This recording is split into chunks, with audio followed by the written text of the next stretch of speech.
پانی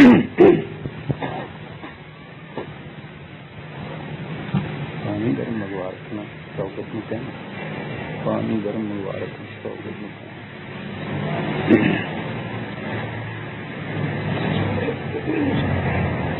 اعوذ باللہ من الشیطان الرجیم، بسم اللہ الرحمن الرحیم۔ عزیزان من، آج جنوری 1975 کی 26 تاریخ ہے اور درس قرآن کریم کا آغاز سورہ النحل کی پہلی آیت سے ہوتا ہے، یعنی اسی سورہ سے آغاز درس ہو رہا ہے۔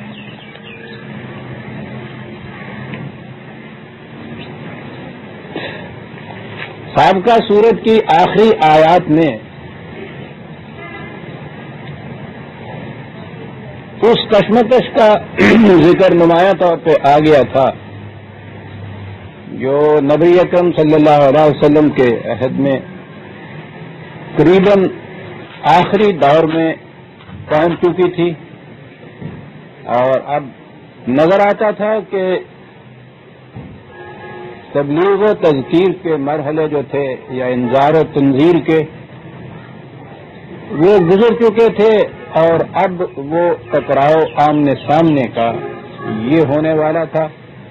عرصہ یہ خاصا لمبا تھا مکی زندگی کا، یعنی نبوت کا جو زمانہ تھا 23 سال، اس میں سے قریب 13 سال کا یہ عرصہ تھا۔ اس دوران میں ان لوگوں سے بار بار یہ کہا جاتا تھا کہ جس روش زندگی پہ تم چل رہے ہو، یہ جو تمہارا غلط نظام ہے، اس کا نتیجہ تمہارے لیے تباہی اور بربادی ہوگا۔ لیکن ہر اس قوم کی طرح کہ جو کسی نہ کسی طرح سے مادی مفادات حاصل کر لیتی ہے، تو پھر وہ دولت، اقتدار، پیشوائیت کے نشے میں اتنی بدمست ہو جاتی ہے کہ وہ اس چیز کو کرنے میں نہیں لاتی کہ ہم پہ بھی تباہی آ سکتی ہے۔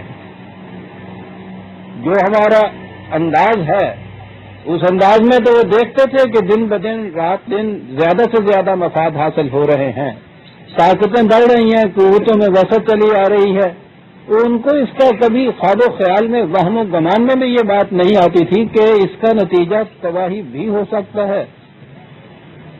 تو اس لیے وہ جب بھی ان سے یہ کہا جاتا تھا کہ اب تمہاری تباہی قریب تر آ رہی ہے، تو وہ ہمیشہ یہ چیز کہتے تھے کہ آ رہی ہے تو پھر لاتے کیوں نہیں اس کو، اس میں اتنا لمبا عرصہ کیوں پڑ رہا ہے۔ وہ اسے جلدی مچاتے تھے، جسے ہے کہا گیا ہے، اور قرآن کریم نے یہ بات بار بار کہی ہے کہ یہ چیز اعمال کے نتائج، ایکیومولیٹو افیکٹ بھی جو ہے اجتماعی طور پہ جو سامنے آتے ہیں، ان میں بھی ایک وقفہ ہوتا ہے۔ وہ جب ثقلت موازین کی کیفیت ہوتی ہے کہ تخریبی اعمال زیادہ بڑھ جاتے ہیں، وہ تعمیری پہ غالب آ جاتے ہیں، اس وقت وہ تباہی محسوس شکل میں سامنے آتی ہے، اگرچہ وہ غیر محسوس طور پر تو پہلے دن سے ہی اس کی بنیادی اینٹیں رکھی جا رہی ہوتی ہیں۔ یہی جو قرآن نے کہا ہے خدا کے متعلق کہ وہ سریع الحساب ہے، اس کے معنی یہ ہیں کہ انسان کے ہر عمل کا نتیجہ اس کے سانس کے ساتھ مرتب ہوتا چلا جاتا ہے، لیکن یہ نتائج بحیث مجموعی اس وقت سامنے آتے ہیں جب وہ ایک محسوس شکل اختیار کرتے ہیں، اور اس سے پہلے جب وہ غیر محسوس طور پر ترتیب پا رہے ہوتے ہیں، تو اگر جذبات سے ہٹ کے کوئی کام دیکھے تو اسے محسوس ہو جاتا ہے کہ یہ غلط روش تباہی کی طرف جا رہی ہے۔ لیکن جن کی آنکھوں میں پردے پڑ چکے ہوں، جن کے دماغ معروف ہو چکے ہوں اس نشے کی وجہ سے، وہ اس آنے والی تباہی کو نہیں دیکھ سکتے۔ اسی لیے قرآن نے کہا ہے کہ یہ تباہی پھر ایسے مقامات سے آتی ہے من حیث لا یشعرون، جو ان کے شعور میں بھی نہیں ہوتا کہ یہ تباہی یہاں سے یوں آ جائے گی۔ تو سابقہ آیات میں اس کشمکش کی آخری دور کا ذکر آیا، تو اگلی صورت میں فوراً بات وہاں سے شروع کی۔ قرآن تو ایک ترتیب کے اعتبار سے ایک مسلسل نصاب کی کتاب ہے، یہ یوں ہی نہیں ہے کہ رینڈم یہاں یوں کہہ دیا پھر یہ کہہ دیا وہاں وہ کہہ دیا. اس میں تو ایک بڑا گہرا ربط ہے معنوی اور ترتیب کے اعتبار سے بھی یہ کیفیت ہے. تو پچھلی آیات کے بعد فوراً ہی پہلی سورت کو جو شروع کیا ہے سورہ نحل کو، تو پہلی آیت یہ ہے کہ اتی امر اللہ فلا تستعجلوہ. وہ جو امر الہی ہے وہ تو آ رہا ہے، آ چکا ہے. کیوں جلدی مچاتے ہو اس کے لیے؟ وہ کون سا عید کا چاند ہے تمہارے لیے کہ جس کے لیے تم چاہتے ہو کہ 29 کو ہی نظر آ جائے؟ 30 تک کا بھی انتظار 2 بار گزر رہا ہے تمہیں. تباہی اور بربادی کا وقت آنے والا ہے، جلدی مچا رہے. وہ تو اس لیے کہ قرآن نے پچھلی دفعہ کہا تھا نا کہ وہ اس کی تکذیب کرتے ہیں، استہزاء کرتے ہیں، مذاق اڑاتے ہیں اس کا. اس لیے اس مذاق اڑانے میں وہ یہ کہتے تھے کہ جو کچھ یہ تم کہتے ہو ہونا ہے کرتے کیوں نہیں ہو، لاتے کیوں نہیں ہو، ہوتے کیوں نہیں ہم تباہ. کہا کہ یہ جلدی کس بات کی بچا رہے ہو تم؟ بڑی کوئی خوش کن خبر ہے کامیابیوں نصرتوں کی تمہارے لیے، جس لیے کہہ رہے ہو کہ وہ جلدی کیوں نہیں ریزلٹ آؤٹ ہوتا. امر الہی آ چکا ہے، جلدی مچا رہے ہو. باقی رہا یہ تمہارا کہنا کہ ہمارے پاس ایسی قوتیں ہیں، ایسی قوتوں کے لوگ ہیں کہ جو روک لیں گے اس چیز کو جو تم کہتے ہو. تو کہا سبحانہ و تعالی عما یشرکون. یہ جو یہاں کہا جا رہا ہے کہ خدا کے قوانین ایسے ہیں جن کی روح سے یہ سب کچھ ہوتا ہے، ان کے مقابلے میں کوئی طاقت ایسی نہیں ہے کہ جو ان کے نتائج کو روک سکے. اور تمہارے ذہن میں جو یہ چیز ہے کہ نہیں یہ یوں رک جائیں گے اور یوں رک سکے گی اور فلاں طاقت روک دے گی، ہمارے فلاں لیڈر روک دیں گے، رہنما روک دیں گے، یا آگے بڑھ کے تباہم پرستی میں کہ ہمارے یہ معبود جو ہیں یہ روک دیں گے ان چیزوں کو. کہا کہ خدا تو اس سے بہت بلند ہے کہ یہ اس قسم کی قوتیں جو ہیں اس کے قوانین کے نتائج کے راستے میں روک بن جائیں، یہ ہو نہیں سکتا. جو کچھ یہ رسول تم سے کہہ رہا ہے یہ اپنی طرف سے نہیں کہہ رہا. ينزل الملائکۃ بالروح من امرہ علی من یشاء من عبادہ ان انذروا.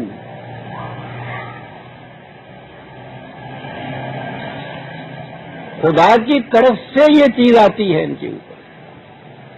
بڑے صاحبان قوت جسے کہیے، ملائکہ کا لفظ یہ ہے، بڑے قوتوں کے مالک، خدا کے پیغامات کے حامل، اس کی اسکیموں کو بروئے کار لانے کی غیر محسوس قوتیں.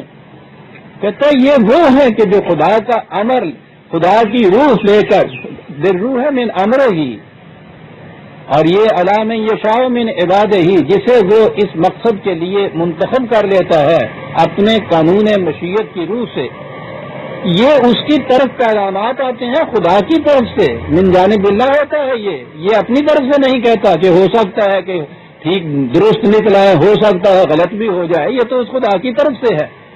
وہ پیغام کیا ہوتے ہیں؟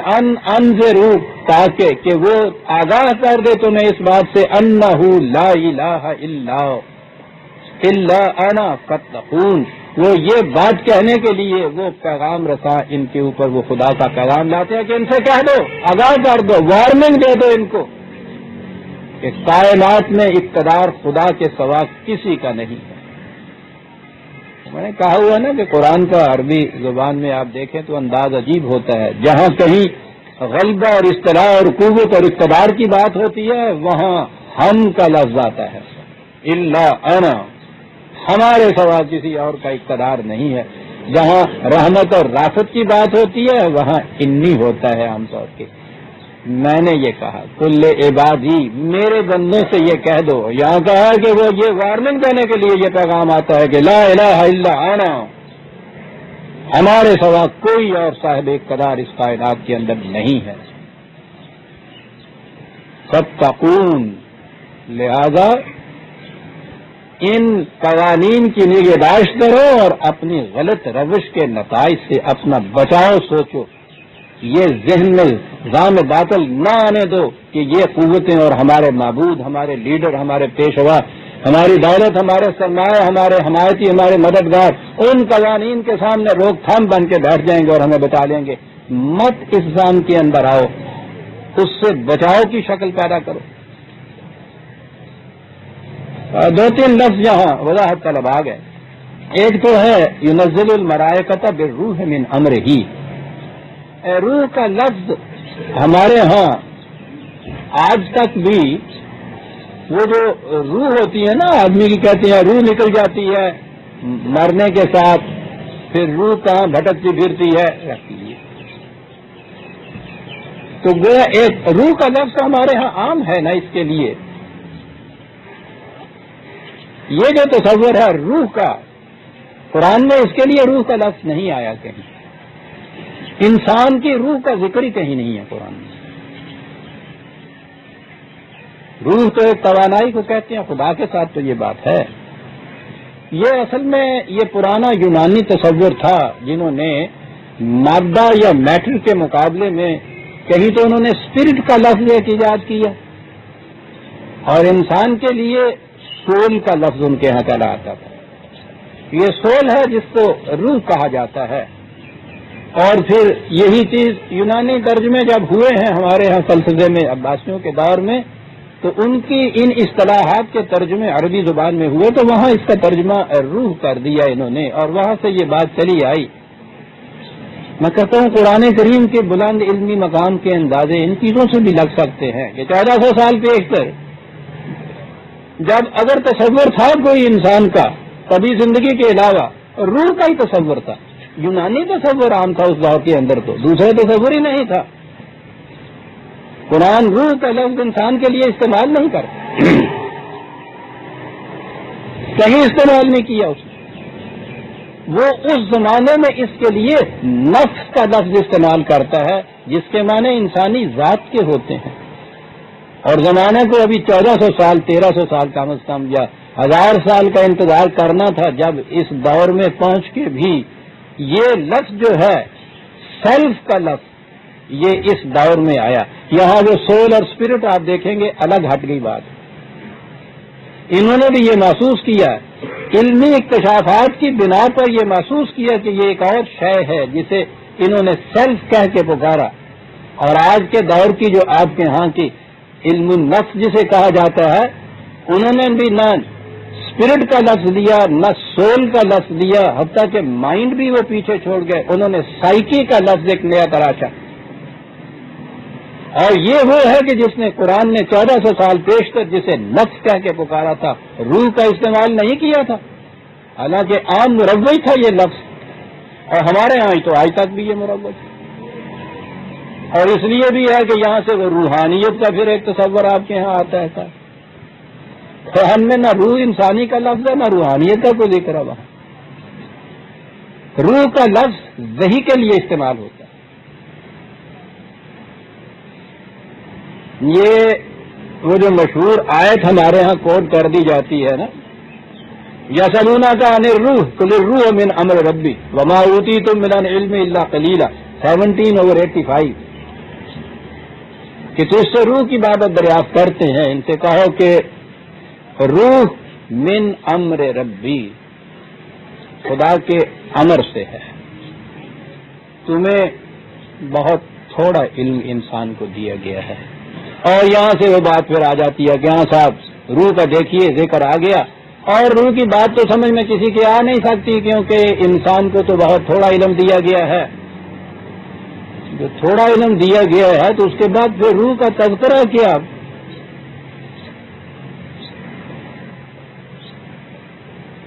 یہاں بھی روح کے معنی یہ انسانی روح والی بات نہیں ہے. میں عرض کروں گا تفصیل سے، میں نے لکھا اپنے لغات میں بھی، اور وہ اس لیے نہیں کہ اس کے ساتھ ہی آیت جو ہے ہمارے یہاں تو ہو یہ رہا ہے نا کہ لا تقربوا الصلاۃ تک ہی پڑھتے ہیں، انتم سکارا جو ہے اگلا حصہ ان کے یہاں آتا ہی نہیں ہے.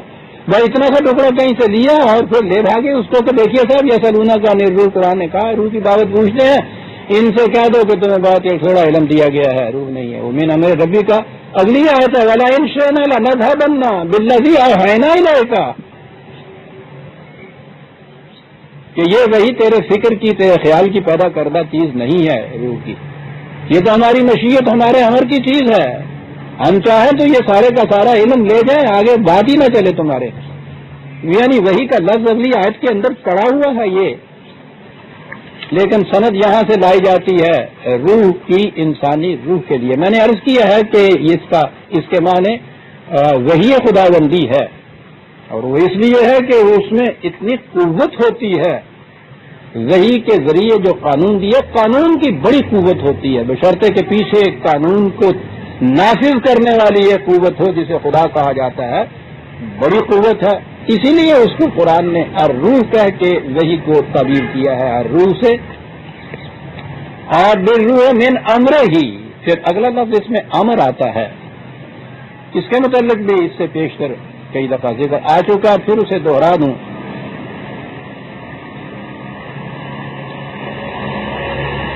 یہ ایک ہمارے دور کا مغرب کا ایک فلاسفر ہے بڑا مشہور، پرنجل پیٹیسن، اس نے یہ کہا ہے کہ انگریزی زبان اگرچہ بڑی ڈیولپڈ ہے، لیکن ہماری بدقسمتی ہے کہ اس میں کریشن کے لیے، تخلیق کے لیے، پیدائش کے لیے ایک ہی لفظ ہے کریشن، لیکن عربی زبان بڑی خوش بخت ہے اس ہمارے مقابلے میں کہ ان کے ہاں دو لفظ ہیں، امر ہے اور خلق ہے۔ اس نے کہا کہ ہر تخلیق سے، تخلیق اس وقت ہوتی ہے کسی شے کی جب وہ محسوس طور پر ہمارے سامنے آ جاتی ہے، اور اس محسوس دور سے پہلے ایک دور ہوتا ہے جب وہ عالم تخیل میں بات ہوتی ہے، پلاننگ اس کا ہوتا ہے، اسکیم وہ ہوتی ہے، سوچ کی بات ہوتی ہے، محسوس شکل میں وہ سامنے ابھی نہیں آئی ہوئی ہوتی۔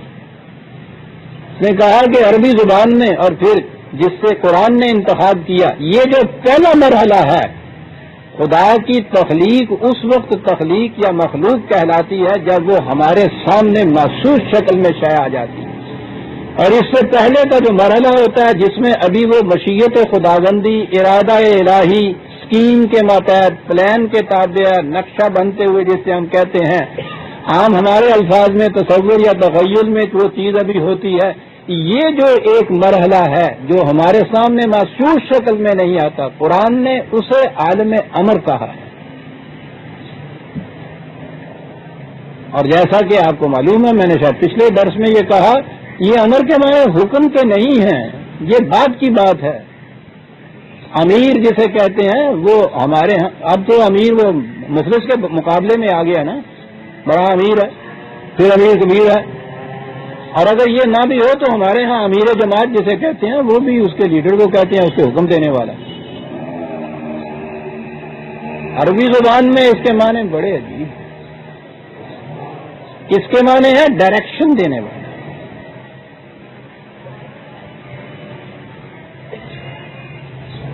بڑا فرق ہے حکم دینے میں اور ڈائریکشن بتانے میں، راستہ بتانے میں۔ میں نے کہا تھا نا کہ ان کے ہاں صحراؤں میں راستے تو ہوتے نہیں تھے، وہ چھوٹے چھوٹے پتھر راستے کے نشان کے طور پر رکھ دیتے تھے، نشانات راہ وہ بنتے تھے، یہ امور کہلاتے تھے، یہ پتھر، یہ امر کہلاتا تھا ان کے ہاں کا، راستے کی نشاندہی کرنا۔ حضرت عمر فاروق رضی اللہ تعالیٰ عنہ نے اس لقب کو پسند کیا تھا، اور اسی لیے کہا تھا کہ میں سمجھتا ہوں کہ اسلام میں قرآن کی روح سے جو نظام مملکت بنتا ہے اس میں سربراہ مملکت کی حیثیت ایک نشاندہی کرنے والے کی ہونی چاہیے، کہ جو امت کے لیے نشان راہ جو ہے اس کو متعین کرتا چلا جائے۔ اس لیے امیر المومنین بہت ٹھیک ہے۔ تو یہ تو عربی کے صحیح قاعدے کی روح سے تھی، انہوں نے انتخاب کیا اور سامنے والوں نے فوراً پسند کیا، سمجھ لیا کہ امیر کے معنی کیا ہیں۔ اس کے بعد جس طرح سے وہ مملکت بگڑی، وہ سلطنت گئی، وہ نظام بدل گیا، دین مذہب میں تبدیل ہوا، امیر کے بھی معنی مختلف ہوتے چلے گئے تھے۔ یہ امر کے معنی ڈائریکشن کے ہیں۔ یہ کیسا صحیح ہے یہ لفظ کہ وہ مرحلہ تخلیق کا جس میں ابھی نشاندہی کی جا رہی ہو کسی شے کی، اس کی ڈائریکشن متعین کی جا رہی ہو، وہ جو ایک مرحلہ تخلیق سے پہلے کا ہے قرآن اسے امر کہتا ہے، اور جب وہ کوئی شے محسوس شکل میں آتی ہے وہ عالم خلق ہوتی ہے۔ قل الروح من امر ربی، اس کا تعلق تمہارے عالم مخلوق سے نہیں ہے۔ انسان کی فکر کی پیدا کردہ بھی کوئی چیز ہوگی تو وہ تخلیق کے مرحلے میں آ جائے گی، اور وہی تو فکر انسانی کی بھی مخلوق نہیں ہے. تو کہا اس کا سرتاسر تعلق اس امر سے ہے جو محسوس مخلوق شکل میں تمہارے سامنے نہیں آتا. وہاں سے یہ ڈائریکشنز ملتی ہیں تمہارے لیے نبی کی وساطت سے. من امر ہی علی من یشاء من عبادہ ہی، اور اس کے لیے طریق یہ ہے کہ وہ ہر فرد کے اندر نہیں رکھ دی جاتی جانداروں مویشیوں اور جانداروں کی طرح حیوانات کی طرح جبلت یا انسٹنکٹ نہیں ہوتی یہ چیز، بلکہ وہ اپنے بندوں میں سے جسے اس منصب جلیلہ کے لیے منتخب کر دیتا ہے اس کی طرف یہ وحی آتی ہے جس کا تعلق عالم امر سے ہے. اس کی وہی یہ تھی کہ انذروا انہ لا الہ الا انا، ہم یہ اس کو وہی بھیجتے تھے کہ ان سے آگاہ کر دو، انہیں وارننگ دے دو، تنذیر و انذار ان کے طرف یہ کر دیجئے کہ ہمارے سوا کائنات میں کسی کا اقتدار نہیں. اس لیے تم جو اپنے ذہن میں یہ وہم لیے بیٹھے ہو کہ ہمیں بچا لیں گے، یہ تمام ہمارے بڑے بڑی ہستیاں، شخصیتیں، لیڈر، معبودان باطل سب غلط. کہا تم یہ اتنا سا گوشہ انسانی تخلیق کا، اس کے اندر یہ سمجھتے ہو کہ خدا کے قوانین کے سامنے روک بن کے کھڑے ہو جانے والی کوئی قوتیں ہوں گی؟ تم جانتے نہیں ہو کہ خدا کی کائنات کتنی بڑی ہے. خلق السماوات والارض بالحق، یہ تو پورا سلسلہ کائنات خدا کی طرف سے حق کی بنیاد کے اوپر تخلیق کیا گیا ہے. میں نے پچھلے درس میں غالباً یہ بتایا تھا کہ قرآن کریم نے یہ بتایا یہ ہے کہ یہ کارگہ کائنات سرگرم عمل ہے، اس لیے کہ کسی انسان کا کوئی کام بلا نتیجہ نہ رہنے پائے. ابھی انسانی علم یہاں تک نہیں پہنچا کہ وہ یہ دیکھ سکے کہ یہ کائناتی قوتیں جو سرگرم عمل ہیں وہ ہمارے اعمال کو نتیجہ خیز بنانے کے لیے کیا کام کر رہی ہیں. ابھی یہاں تک نہیں پہنچے، لیکن قرآن نے یہ کہا ہے کہ تم ابھی نہیں سمجھتے ہو یہ چیز کہ میں نے کسی سے دغا کیا، فریب کیا، جھوٹ بولا، اپنی ذات کے ساتھ کچھ کیا جسے کوئی نہیں جانتا. یہاں تم کسی کی گرفت میں نہیں آتے، کسی کو علم تک نہیں اس کا. تم مطمئن ہو کہ میں اس کے نتیجے سے محفوظ ہوں، معمون ہوں، معصوم ہوں، یعنی اس کا کوئی نتیجہ یا سزا آپ کو نہیں بھگتنی پڑ رہی. قرآن نے یہ کہا ہے تمہیں معلوم نہیں ہے کہ یہ ہلکے سماوات والارض جسے وہ کہتا ہے یہ کائنات کی پوری قوتیں سرگرم عمل ہیں کہ تمہارے دل میں گزرنے والے خیالات کے بھی نتائج برآمد کریں. تو میں نے کہا ہے کہ ابھی ہمیں معلوم نہیں کہ یہ جو قوانین ہیں انسان کی ذاتی زندگی یا تمدنی زندگی کے اندر جو قوانین جو کار فرما ہیں ان کے نتائج کس طرح سے کائناتی قوتیں بروئے کار لاتی ہیں یا اس میں ممد و موائن ہوتی ہیں، ابھی ہمیں اس کا علم نہیں ہے. لیکن میں نے گزارش یہ کیا تھا کہ قرآن نے یہ بتایا ہے کہ ایک مقصد اس تخلیق کائنات کا بھی یہ ہے کہ تجزا کل نفس ما عملت، ہر فرد کو اس کے ہر عمل کا نتیجہ جو ہے سامنے آ جائے. یہ کائنات کی تخلیق اس لیے کی گئی ہے. بہرحال یہاں بھی یہ کہا ہے کہ تمہاری غلط روش، تمہاری تہذیب اپنے خنجر سے آپ کی خودکشی کرے گی. یہ جو بات ہے یہ کہنے کے بعد کہا کہ خلق السماوات والارض بالحق، یہ یوں ہی کھیل تماشا نہیں ہے جو ہم نے بنا دیا ہے کائنات کو. ہندو دھرم کے تصور کے ماتحت یہ ایشور کی رچائی ہوئی لیلا نہیں ہے. تو یہ کہتے تھے نا کہ تھیٹر کا کھیل ہو رہا ہے اس میں کہا.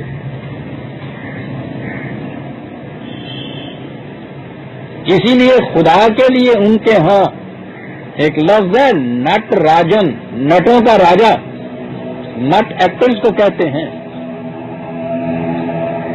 یہ ان کا بادشاہ خدا کا تصور ہو، اس کو تو لیلا جو کہی تو اب پھر اس میں نٹ آئے اور پھر نٹوں کا ایک چیف ایکٹر ہونا چاہیے. آج یہی ترجمہ ہوگا نا نٹ راجن کا. ان کا تصور یہی جا سکتا تھا. یا ان کا تصور کیا تو انہوں نے کہا کہ یہ تو خواب ہے خدا کا، وہ سو رہا ہے. یہ ساری کائنات جو ہے اس کا خواب ہے ایشور کا. جب اس کی آنکھ کھل جائے گی تو یہ ختم ہو جائے گا. قرآن کہتا ہے خلق السماوات والارض بالحق. یہ تمام تصورات باطل ہیں. اور یہ تو میں نے، آپ کہیں گے کہ یہ ہندو دھرم ان کی توہم پرستیاں کیا. اب علماء حکمت، حکمائے یورپ، حکمائے دنیا یوں کہہ دیجئے کہ اولی آماجگاہ تو یونان تھی، اور اس میں پلیٹو کا نام تو آپ نے سنا ہوگا. آج تک وہ ان حکماء کے اولی بات کی حیثیت سے مشہور چلا آ رہا ہے، اور اس کا فلسفہ مستعلی ہے مشرق و مغرب کا. اس نے کائنات کے متعلق کیا کہا تھا؟ اس نے کہا تھا کہ یہ پرچھائیاں ہیں، اصل میں تو عالم تنزیل، عالم مثال اوپر ہے. یہاں یہ جو کچھ تمہیں نظر آتا ہے یہ فریب تخیل ہے. یہ ہستی کے مت فریب میں آ جائیے وسط.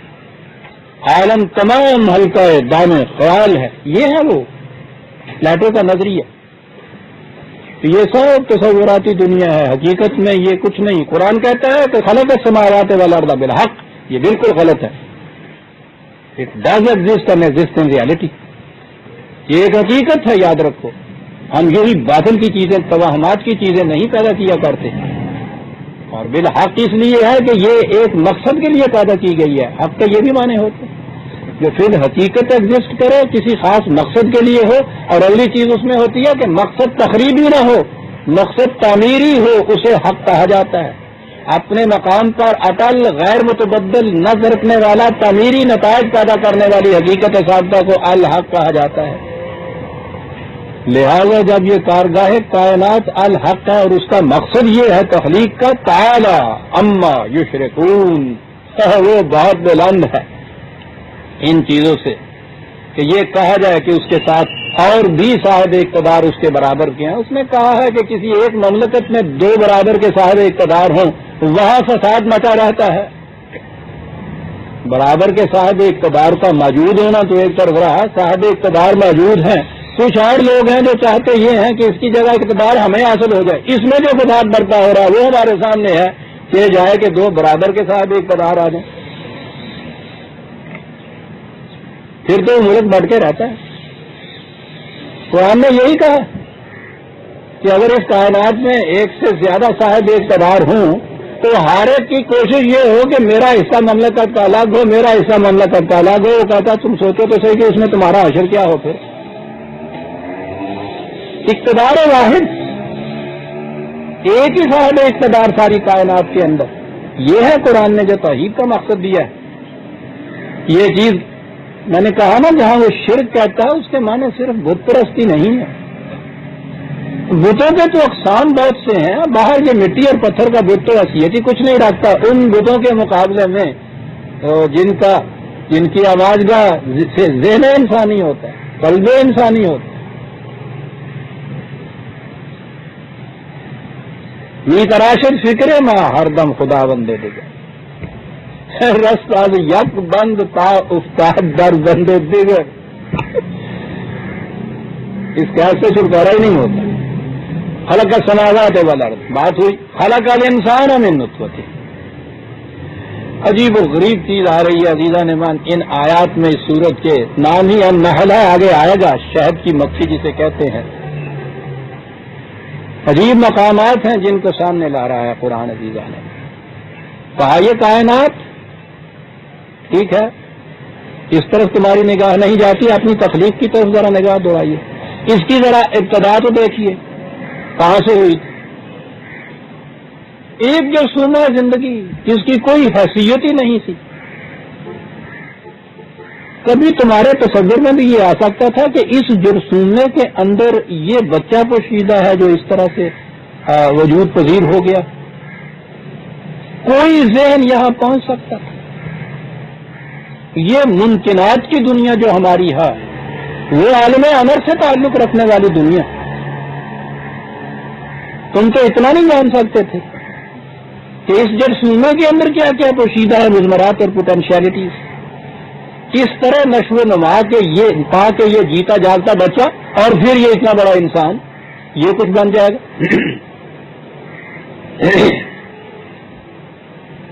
کیا یہ بالحق تخلیق نہیں ہے؟ فَإِذَا هُوَ خَصِيمٌ مُبِينٌ، کہا دیکھو اس کی حیثیت دیکھو تخلیق کی، ہمارے مقابلے میں کھڑا ہو جاتا ہے، پھر سامنے آ جاتا ہے، خصیم ہے، جھگڑالو ہے، اور مبین اچھل اچھل کا مقابلہ کرنے والا، ہمارے قرآن قوانین کا مقابلہ کرنے کے لیے کھڑا ہو جاتا ہے۔ خلق السماوات والارض کہا تھا نا، تخلیق انسانی آئی، آگے آئی اس کے بعد کائنات میں پہلے جانداروں کی تخلیق، والانعام خلقها لکم، اور یہ تمام مواشی جو ہیں انہیں لکم، پھر دیکھیے قرآن میں آپ دیکھیں گے ساری ارض کے متعلق لکم، ساری کائنات کے متعلق لکم، مواشیوں کا ذکر آیا ہے تو لکم، کھیتیوں کا باغات کا ذکر آیا تھا تو لکم، لکم میں سارے انسان شامل، تم سب کے فائدے کے لیے، یوں ہی ان کا فائدہ آپ نے طبقات میں محدود کیا، لکم نہ رہے۔ قرآن تو ایک ایک لفظ کے اندر ریزان اپنی ساری اسکیم اور اپنا سارا نظام دے جاتا ہے۔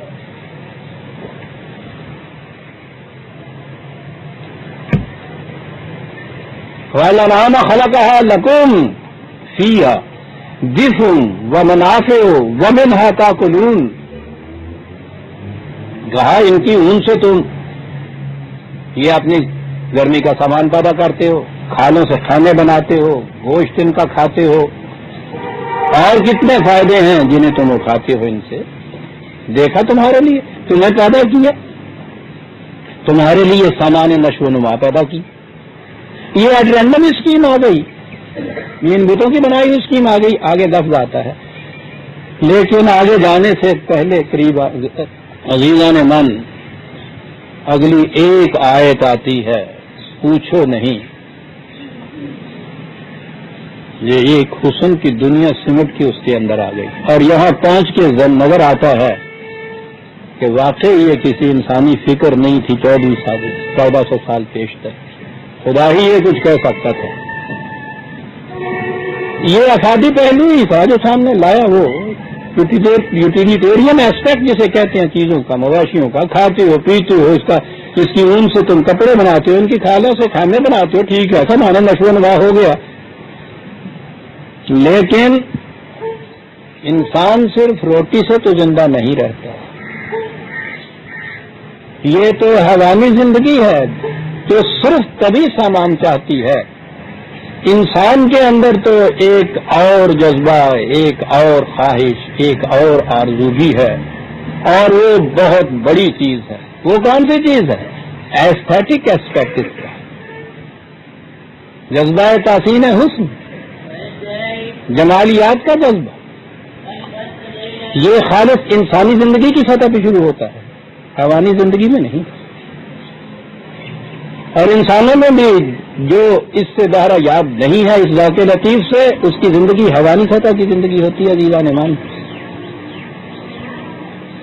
یہ جو ہے تحسین جمال،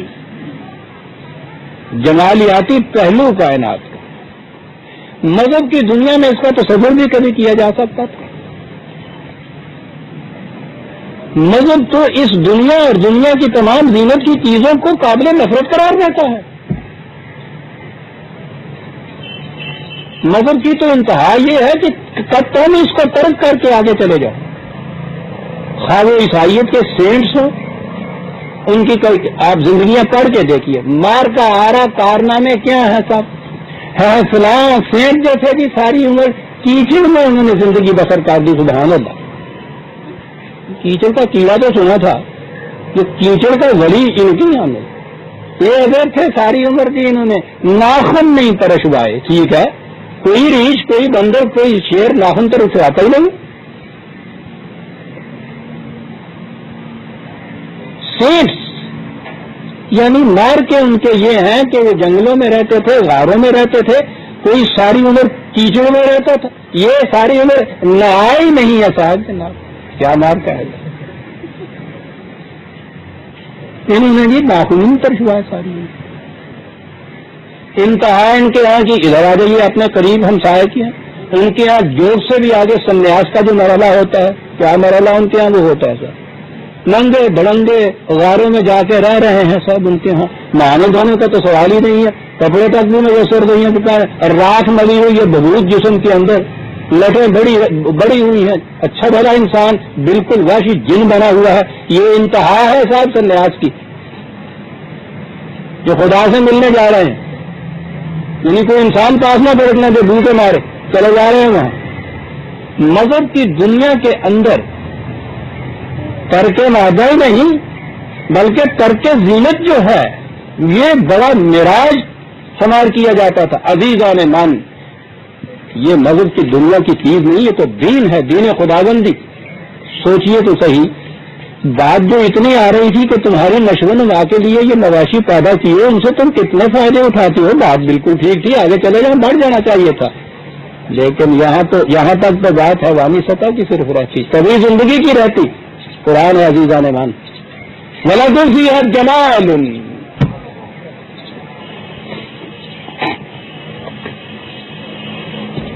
عزیزان مان نظر کی سطح پہ کوئی یہ نہیں کہہ سکتا تھا.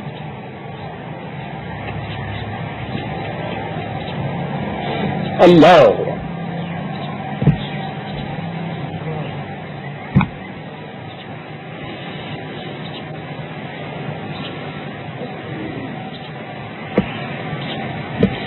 ہوش میں آ لوں تو کہوں,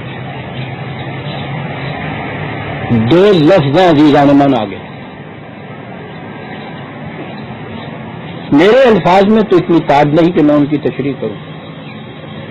وہاں سے آپ دیکھیے قرآن میں ایک چیز ہے ایجاز جسے کہتے ہیں, بریوٹی جسے کہتے ہیں, اور کمال ہوتا ہے بیان کا کہ جس میں اختصار اتنا ہو کہ وہ آنکھ کے تل میں آسمان سمایا ہوا نظر آ جائے آپ کو.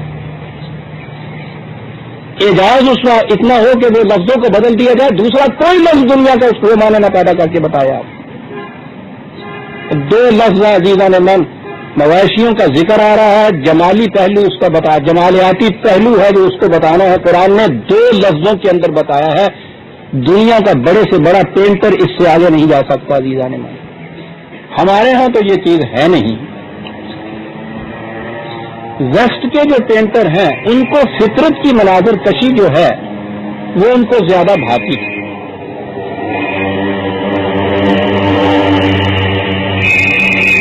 ہمارے ہاں چونکہ یہ چیز ایران کے راستے سے آئی تھی, وہ محسوس انسانی پیکروں تک یہ رہتے تھے. پھر مغل کے اندر آ کے تو وہ پیکر بھی پیکر ہی بن گیا, یعنی عورت تک کی سمٹ گیا وہ جو تھا ہمارے ہاں کا یہ پینٹ. لیکن مناظر فطرت جو ہے, حسن وہاں صحیح معنی میں اپنے جوبن پہ نظر آتا ہے انسان.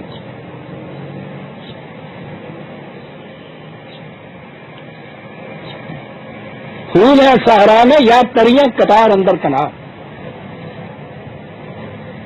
صحرا کے پھولوں کو پریاں قطار اندر قطار کہنا, یہ ایک اور دنیا ہے. آپ میں سے جن آباد میں یورپ کے ویسٹ کے بڑے بڑے مصوروں کی کچھ وہ تصویریں دیکھی ہوں گی کہ جس میں کوئی بظاہر یعنی کوئی انسانی پیکر نہیں نظر آتا.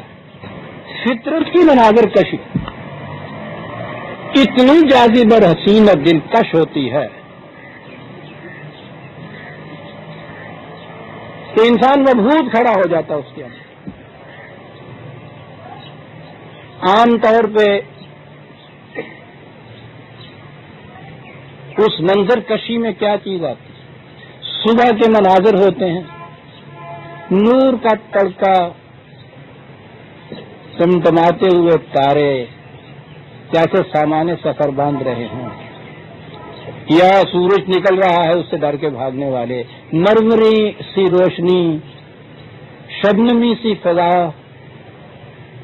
سکوت بالکل, سامنے ایک ندی رواں, دور پہاڑیاں نظر آ رہی ہیں, سبزہ شاداب تر و تازہ,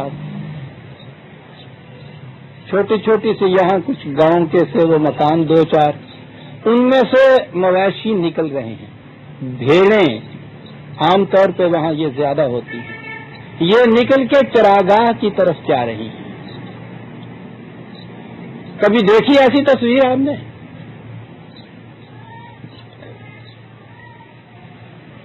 حسن سمٹ کے آ جاتا ہے اس قسم کی مناظر کے اندر جا رہی ہیں.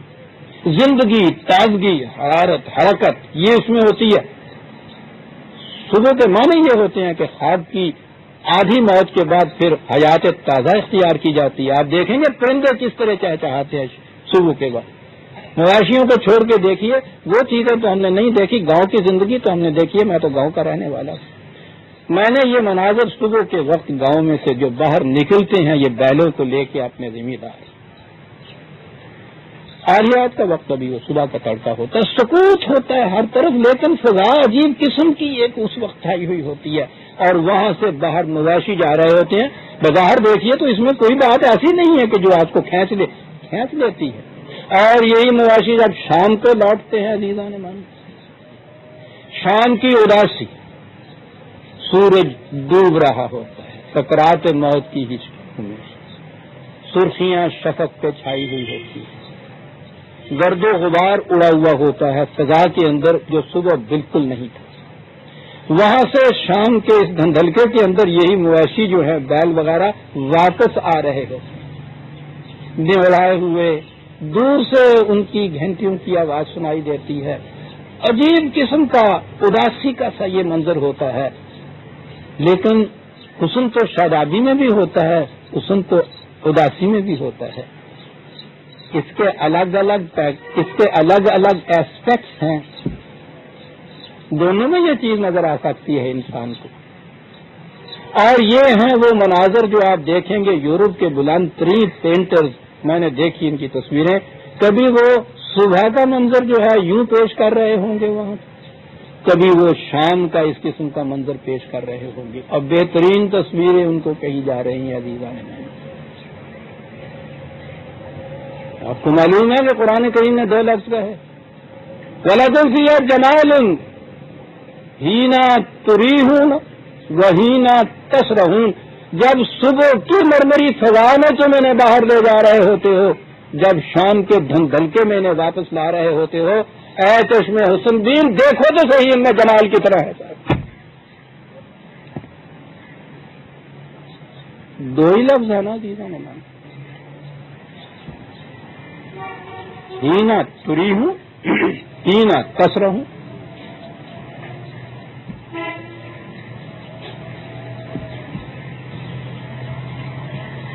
تخلیق کائنات، تخلیق انسان، مواشیوں کے افادی پہلو، کیا کسی کا ذہن ادھر بھی جا سکتا تھا کہ اس میں یہ بات بھی ایک کہنے کی ہے کہ وَلَكُمْ فِيهَا جَمَالٌ حِينَ تُرِيحُونَ وَحِينَ تَسْرَحُونَ.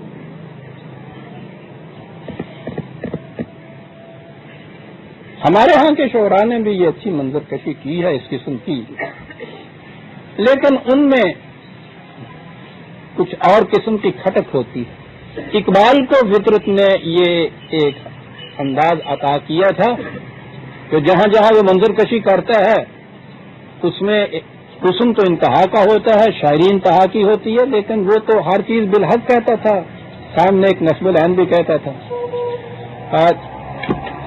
منظر کشی کے اس کے 2-4 شعر سامنے آ گئے میرے.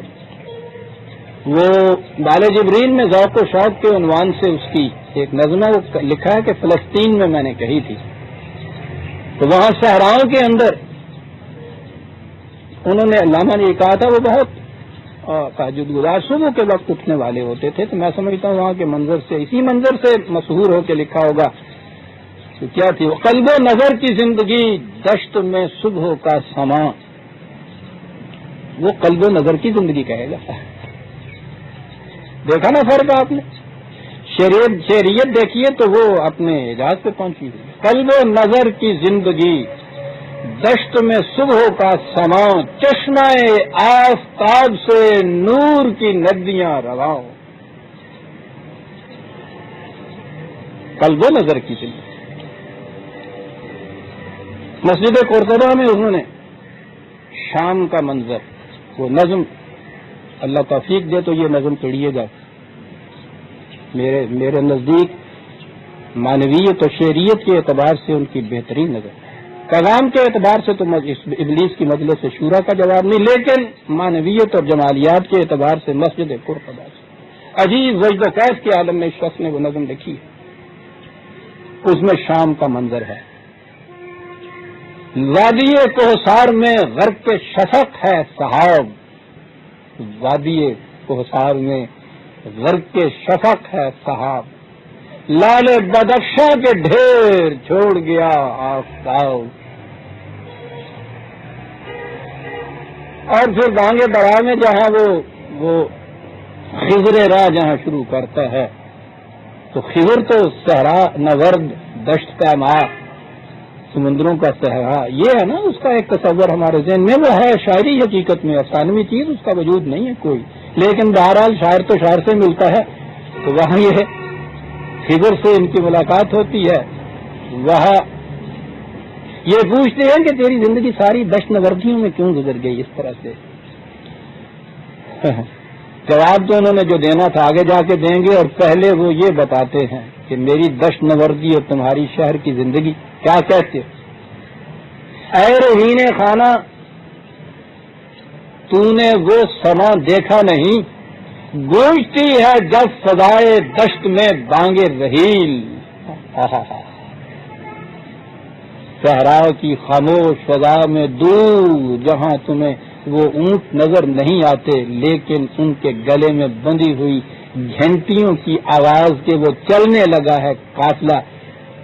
کبھی وہ بھی سنی ہے اے رہین خانہ, وہ گھر کی چار دیواری کے اندر زندگی بسر کرنے والے, تمہیں کبھی یہ کچھ دیکھے کا بھی موقع ملا ہے کہ گونجتی ہے جب فضائے دشت میں بانگے رحیل.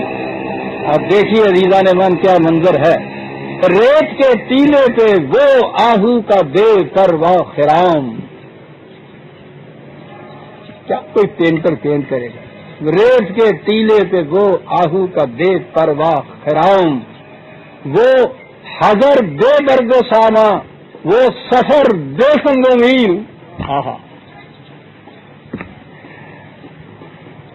عرب قافلے کی تصویر, وہ حضر بے برگ و ساما, وہ سفر بے سنگ و میل, وہ نمود اختر سیماب پا ہنگام صبح, اختر سیماب پا.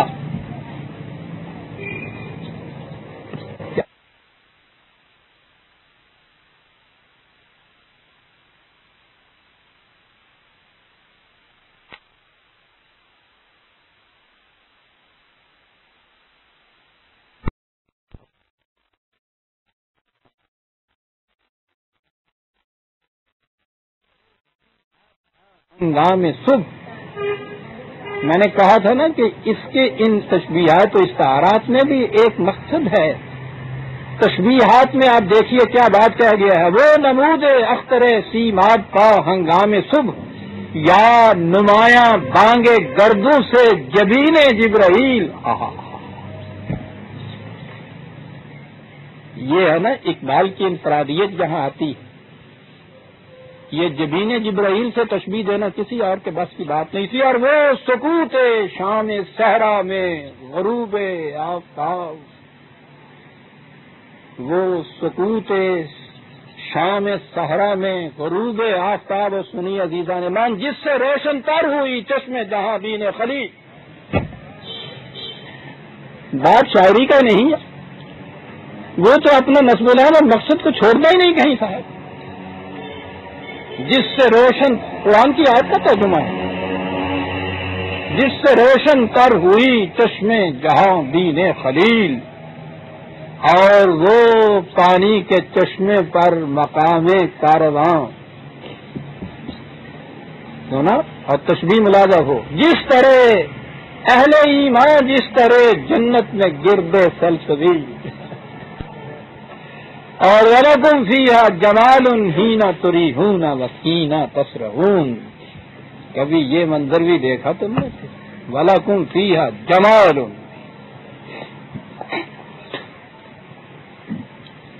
قرآن کا یہ پہلو عزیزان مان, یہ ایسپیکٹ کبھی کبھی سامنے آتا ہے. لا رائے کسی انسانی فکر کی یہ چیز ہو نہیں سکتی. وَلَنَعَمَ خَلَقَ لَكُمْ فِيهَا دِفْءٌ وَمَنَافِعُ وَمِنْهَا تَأْكُلُونَ. اور اس سے کبھی زندگی یہ بھی نہایت ضروری ہے, کبھی جسم کی بھی, لیکن انسان کے پہلو میں جو ایک تڑپتا ہوا دل رکھا ہے، یہ جو چشم بینات کی گئی ہے، یہ ذات حسن کی تحسین، یہ جمالیات کا پہلو جو اس کا ہے، نظر انداز اس نے نہیں کیا۔ وَلَكُمْ فِيهَا جَمَالٌ حِينَ تُرِيحُونَ وَحِينَ تَسْرِحُونَ، مویشیوں کا ذکر آ رہا ہے، اس میں جمالیاتی پہلو سے پیدا کرنا، اور پھر وہی وَتَحْمِلُ أَثْقَالَكُمْ إِلَىٰ بَلَدٍ، کہیں اس میں گم ہو کے نہ رہ جانا کہ صبح اور شام ان کی منظر گشی کی تم دیکھتے چلے جاؤ صاحب، یہ بھی تو ایک چیز ہوتی ہے ہمارے ہاں۔ 8 میں جب آتا ہے تو پھر 8 فار 8 سے ایک لعنت، یعنی کوئی مقصد اور ہے ہی نہیں، 8 فار 8 سے ایک بیٹھے رہے تو سب جانا کیے ہوئے چھوٹی طرح پیو کو مارا تھا۔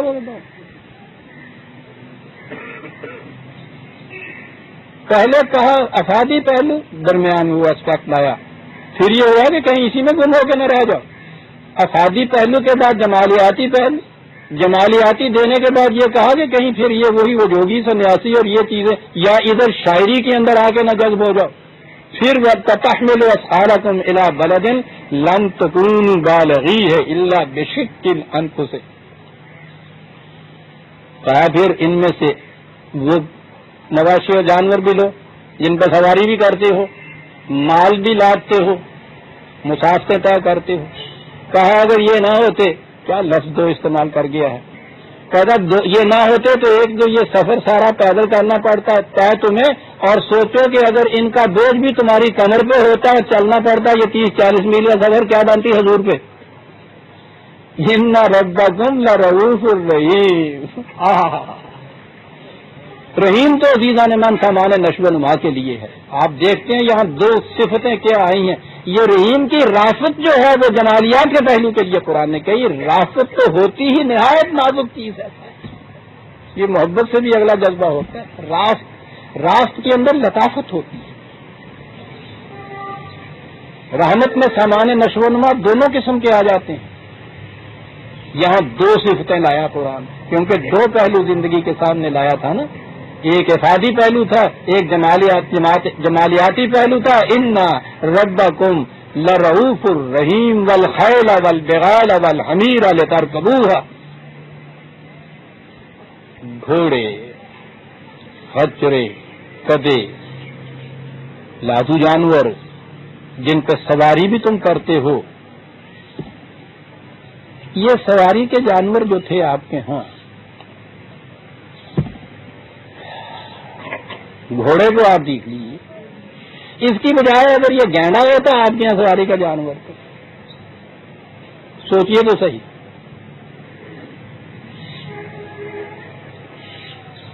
کہا کہ یہ ان جانوروں کو ذرا دیکھو، ان کی حیات قضائی سامنے رکھو، لترکبوها وزینۃ، انہیں بھی ہم نے بڑا خوش شکل بنایا ہے، زینت کا سامان بھی اس میں ہوتا ہے، یہاں بھی اس پہلو کو نہیں چھوڑا۔ اور آپ کے ہاں تو زینت کی ساری چیزیں حرام قرار پائی ہوئی ہیں۔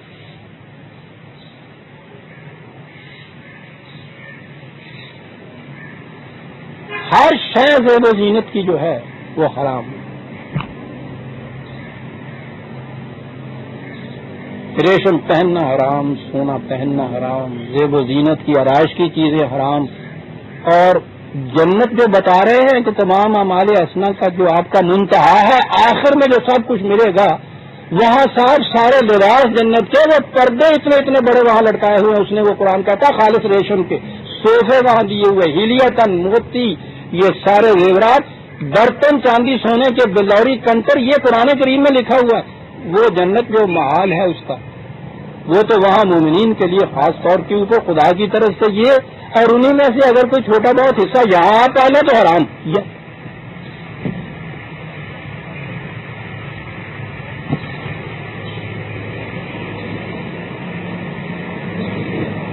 زینت کی چیزیں حرام، ہاں۔ سورہ اعراف 7/32 زینت کی چیزوں کا ذکر کرنے کے بعد وہ آیا ہے، قل من حرم زینت اللہ التی اخرج لعبادہ والطیبات من الرزق. ان سے کہو، پوچھو ان سے، کون ہے وہ جو خدا کی پیدا کر دی ہوئی زینت کی چیزوں کو حرام قرار دیتا ہے؟ صاحب قرآن چیلنج کر رہا ہے. کوئی من حرم زینت اللہ، پوچھو کس میں یہ جرت ہے کہ جن چیزوں کو ہم نے زینت کے لیے پیدا کیا ہے انہیں یہ حرام قرار دیں. ہمارے ہاں کے یہ پیشوایا نے نظم کہتے ہیں، ہم قرار دیتے ہیں کہ اللہ کی کرنا. وہ کہتا ہے کل من حرم زینت اللہ. اللہ اکبر، کیا انداز! قل ہی للذین آمنوا فی الحیات الدنیا خالصۃ یوم القیامہ. اس دنیا کی زندگی کے اندر تو یہ ٹھیک ہے، سب کو میسر آئیں گی، مومن کو بھی میسر آئیں گی، کافر کو بھی میسر آ سکتی ہیں. تبھی زندگی ہے، جو محنت سے حاصل کرنا چاہے حاصل کر سکتے ہیں. اور یہ یہاں سب کو ملے گی. جنت میں تو صرف خالصتاً مومنین کو ملے گی. تو جو اس قسم کی چیزیں ہیں کہا کان ما حلال، جو ان کو حرام قرار دے دے. وزینت کہتا ہے یہ چیزیں وَيَخْلُقُ مَا لَا تَعْلَمُونَ، اس کی تخلیق میں سے یہ چیزیں تو ابھی تمہارے سامنے آ گئی ہیں. تمہیں کیا معلوم ہے کہ ستاروں سے آگے جہاں اور بھی ہیں، کیا کیا کچھ وہ پیدا کیے جا رہا ہے جو اس نے پیدا کر دیا ہوا ہے. یزید فی الخلق ما یشاء، وہ اپنے قانون مشیت کے متعلق اضافے کیے چلا جا رہا ہے اپنی تخلیق کے اندر.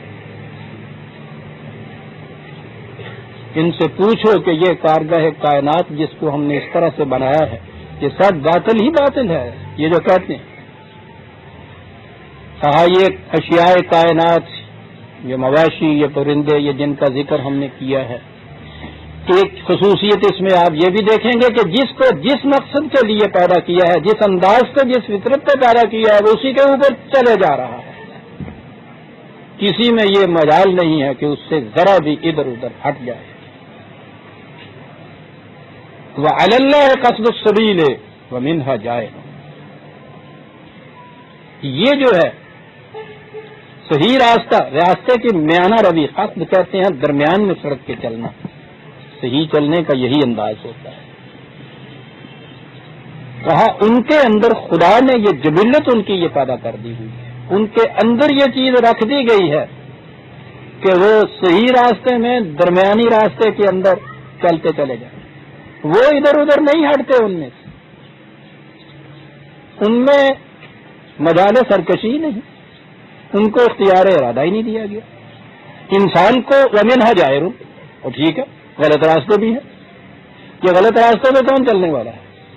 کہنے گا یہ حضرت انسان کو دیکھیے،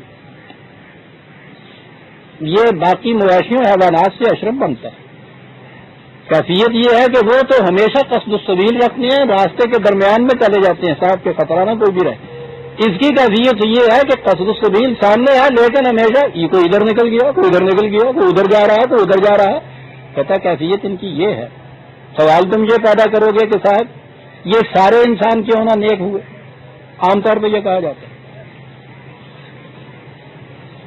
کہنے کے پھر نیکی تو یہ ہوئی نا کہ بکری کسی گوشت نہیں کھاتی، خون نہیں کسی کا پیتی، ڈنک نہیں مارتی، بڑی نیک ہے نا. بننا چاہتے ہو ایسا؟ کیا خیال ہے جناب کا؟ بنا دیں بکری؟ بننا چاہتے ہو بے اختیار حیوان؟ بننا چاہتے ہو پتھر بے اختیار؟ کہتے یہ جو اعتراض کرنے والے ہیں کہ صاحب یہ خدا نے پھر پیدا کیا تو سب کے ساتھ اسی طرح سے نیک کیوں نہ پائے؟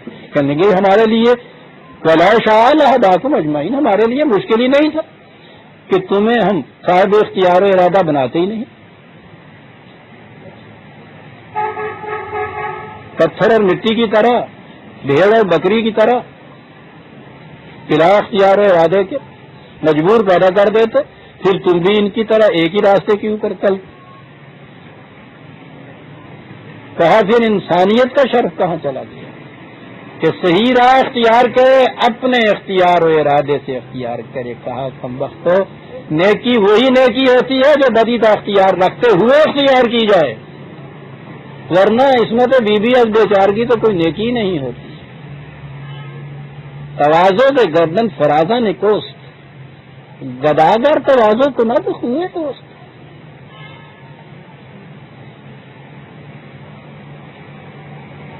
یہ ہے شرف انسانیت، ورنہ ہم کر دیتے پیدا تمہیں اگر تم چاہتے ہو۔ آپ دیکھتے ہیں راستے میں ہی بات آتی ہے، آ رہی تھی مویشیوں کی، ان کے بھی کیا کیا پہلو سامنے لا رہا ہے۔ پھر اس کے بعد آپ دیکھیے کس پہلو کے اس کے اوپر آ گیا ہے کہ وہ قصد السبیل پہ چلنے والے ہیں۔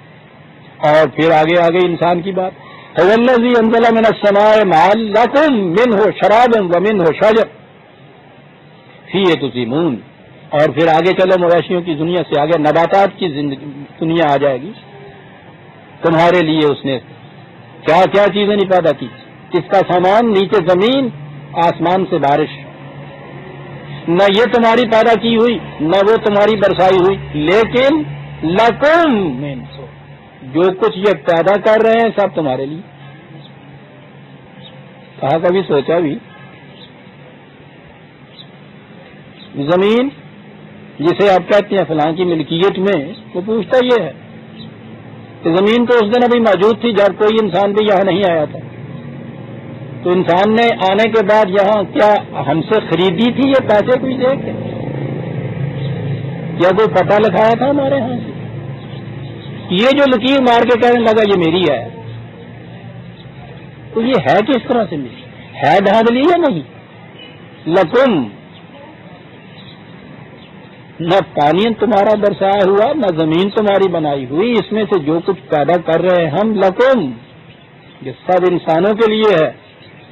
ینبت لکم بہز، دیکھیے لکم کس طرح سے لائے چلا جا رہا ہے۔ پوچھتے ہیں نظام، معاشی نظام قرآن کا کیا ہے صاحب؟ اس کے لیے آپ کو کیا کوئی صورتیں اور رکوع اور آیتیں ڈھونڈنی پڑیں گی؟ یہ تو ایک ایک لفظ میں یہ چلا جا رہا ہے۔ اور یاد رکھیے یہ لام جو ہے عربی زبان کے اندر دو معنی میں آتا ہے، یہ ملکیت کے لیے بھی آتا ہے، صرف نفع کے لیے بھی آتا ہے۔ جہاں خدا کے لیے یہ آئے گا للہ ملک السماوات والارض، وہ خدا کے لیے آئے گا، ملکیت کے معنوں کے اندر آئے گا۔ جہاں بھی انسانوں کے لیے آئے گا یہ منفعت کے معنی آئے گا کہ اس میں سے فائدہ اٹھا سکتے ہو تم۔ یہ ملکیت نہیں ہو سکتی، کیونکہ ملکیت تو اس نے کہا کہ ہمارے سوا کسی اور کی نہیں۔ وللہ میراث السماوات والارض، ہم مالک ہیں، واحد مالک ہیں۔ اس لیے سورہ بقرہ میں جہاں یہ کہا ہے نا کہ یہ جو ان چیزوں کے مالک بناتے ہیں، یجعلون للہ اندادا، یہ اور خدا بناتے ہیں حقیقت میں۔ مالک تو ہمارے سوا کوئی اور ہو ہی نہیں سکتا۔ لکم، تم ان سے فائدہ اٹھا سکتے۔ ینبت لکم بالزرع والزیتون والنخیل والاعناب ومن کل الثمرات، کھیتیاں تمہارے لیے پیدا کی، زیتون کے درخت، کھجوروں کے، انگور کے، تمام اس قسم کے درخت پیدا کیے۔ وہ عربوں کے لیے پہلی دفعہ ان کی زبان میں نازل ہوا، انہی کے ہاں کے جو مرغوب پھل تھے وہ بیان کیے۔ یہاں ہوتے تو میں سمجھتا ہوں کہ آم کا ذکر تو سب سے پہلے آتا ہے اس کے اندر، اور وہاں یہ ذکر کر دیتا تو وہ پوچھنے لگ جاتے کہ حضرت یہ کیا ہوتا ہے؟ کیا بات!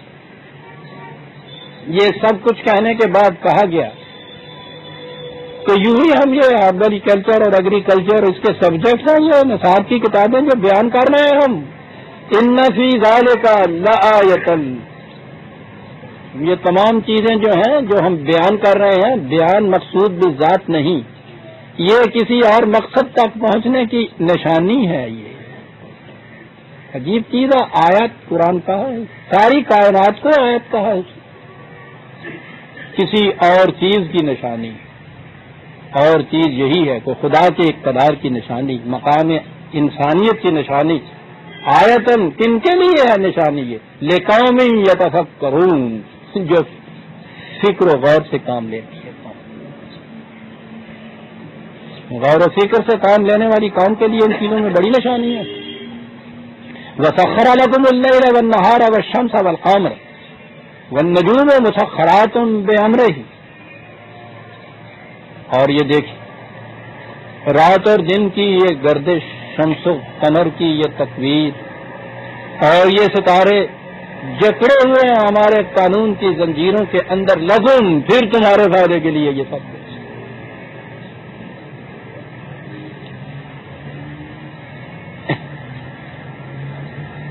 پچھلے دفعہ میں نے شادی کا کہا بعد 12 ماہ خورشید و قمر در کارن، یہ سارے مصروف گردش ہے، کام کر رہے ہیں۔ بات اس نے بھی ٹھیک کہی، کہا تو نانے بکا ساری ہو، بات تو یہی تھی کہ روٹی تیرے ہاتھ میں آئے، لیکن آگے یہ آپ دیکھیے فرق کہاں، یہ کہا تو نانے بکا ساری ہو بغفلت نہ ہو رہی، تاکہ روٹی تیرے ہاتھ میں پہنچے لیکن مقصد سے غافل ہو کے تو اس کو نہ کھائے۔ یہ سارا کچھ کہا ان فی ذالک لآیات لقوم یعقلون، یہ بھی آیات اپنے اندر رکھتی ہیں ان کے لیے جو عقل و فکر سے کام لینے والے کے لیے۔ جیسا میں نے کہا ہوا مذہب میں آ کے تو عقل جو ہے اس کا تو کوئی کام نہیں ہوتا۔ میں نے کہا نا، کہا محاورہ آپ کے یہاں کہ شریعت میں عقل اور شرم کو دخل نہیں ہوتا، بے عقل بھی ہونا چاہیے تھا، بے شرم بھی ہونا چاہیے۔ لقوم یعقلون، پہلے لقوم یتفکرون تھا، لقوم یعقلون ہے یہاں۔ وما زرع لکم فی الارض،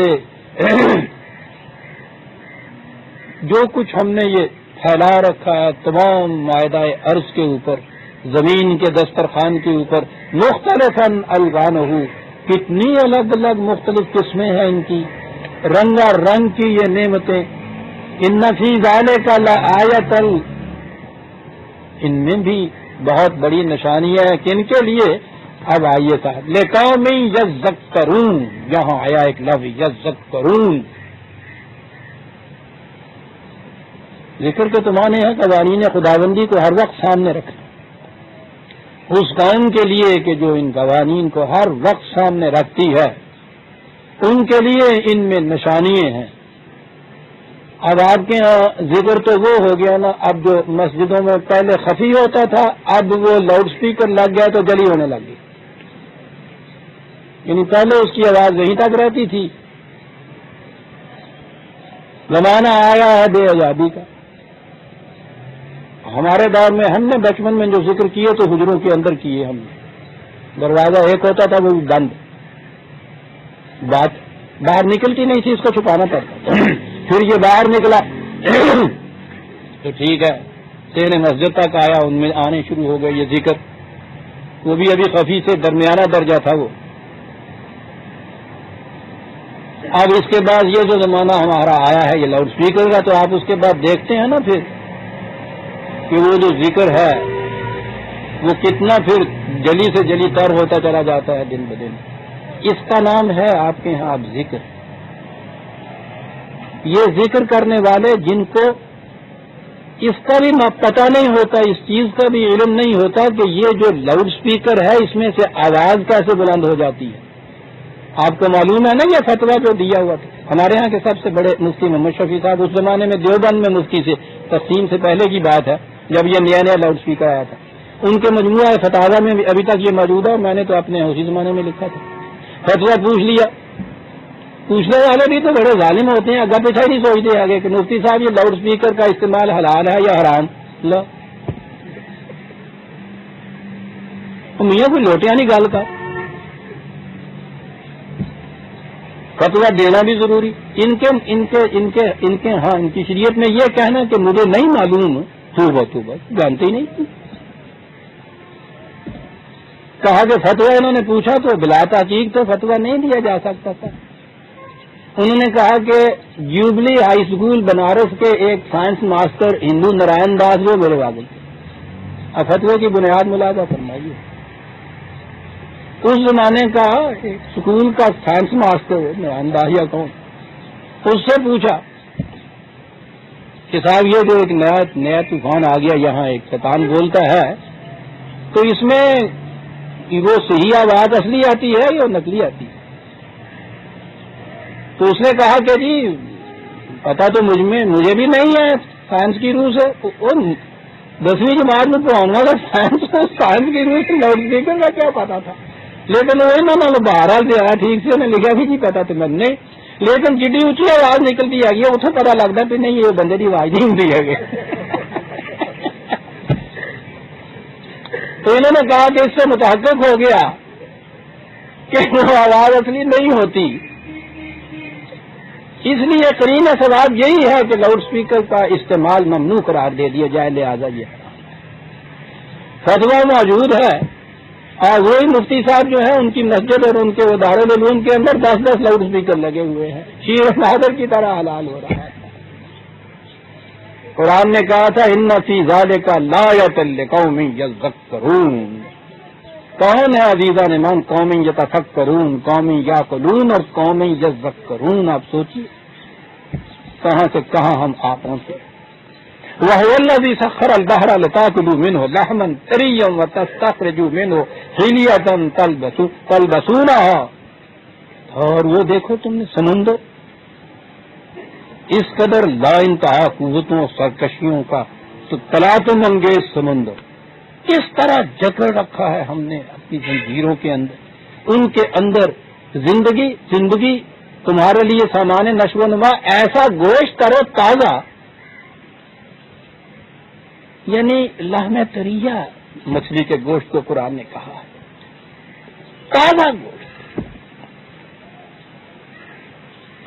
اس قسم کا گوشت جس میں 99% پروٹین ہوتی ہے صاحب، تازگی کا یہ عالم وہ یہاں والی نہیں کہ وہ سمندر سے پکڑی اور برف کے ڈبوں میں بند کی اور جہاں آ کے پھر وہ نیچے رکھی اور پتہ نہیں کتنے دنوں کے بعد پھر آپ کو ملتی ہے، وہ تو بازار میں ملتی ہے، اور اگر کسی بڑے ہوٹل میں چلے جائیے تو وہ بازار والی پھر 8 دن کے بعد ملتی ہے۔ قرآن اسے لحم طریہ کہتا ہے، تازہ بتازہ گوشت، یہ دیا، ٹھیک ہے جی، کھانے کو تو دیا، اور پھر وہی جمالیاتی پہلو کہا اس میں سے موتی بھی تو نکلے، کتنے حسین موتی ہوتے ہیں، کیسی عمدہ مالا ان کی ہوتی، اس طرح سے ایک رات کی طرح ان کو پہنتی ہیں ہمارے ہاں کی مومنات کائنات، وہی پہلو صاحب زینت یہ تو نہ رہا وہ صاحب، اور یہ تو رہے ان کے اندر والے وہ مچھلیاں اور کھانے کی چیزیں، وہ ترل فل کا مواخر فیہ ہے، اور وہ دیکھو کشتیوں کو دیکھو، سینہ باہر کو بت کی طرح چیرتی ہوئی چلی جاتی ہیں، کیا الفاظ ایسا ہے، گوگری چلی جاتی ہیں، چلی جائیں، کہا نہیں لتبتغوا من فضلہ، تاکہ تم سامان معیشت، فضل ہی کہا، تاکہ تم اس کی تلاش حاصل کر سکو، اچیو کر سکو، سیکیور کرنا، تلاش کرنا، سارا لفظ اس میں آ جاتا ہے، تمام معنی آ جاتے ہیں۔ یہ کشتیاں، اس زمانے میں یہ بات، یہ جو ہے پانی، آپ سے کہہ رہا ہوں شیخ صاحب، یعنی پینے کا پانی، انہوں نے سمجھے سمندر سے پانی دیا گلا کر دیتے، میں تو من بڑے جان دیا ہے،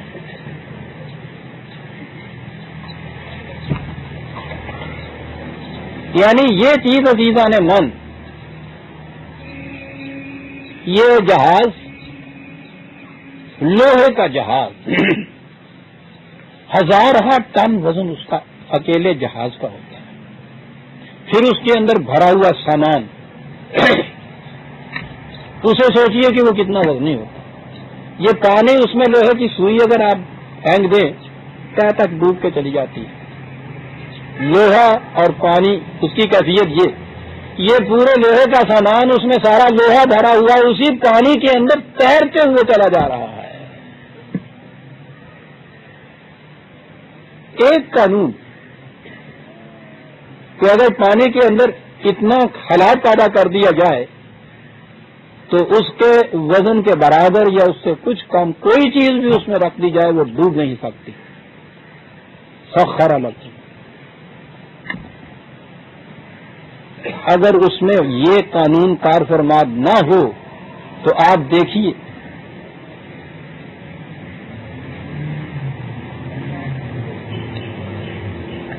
شکریہ،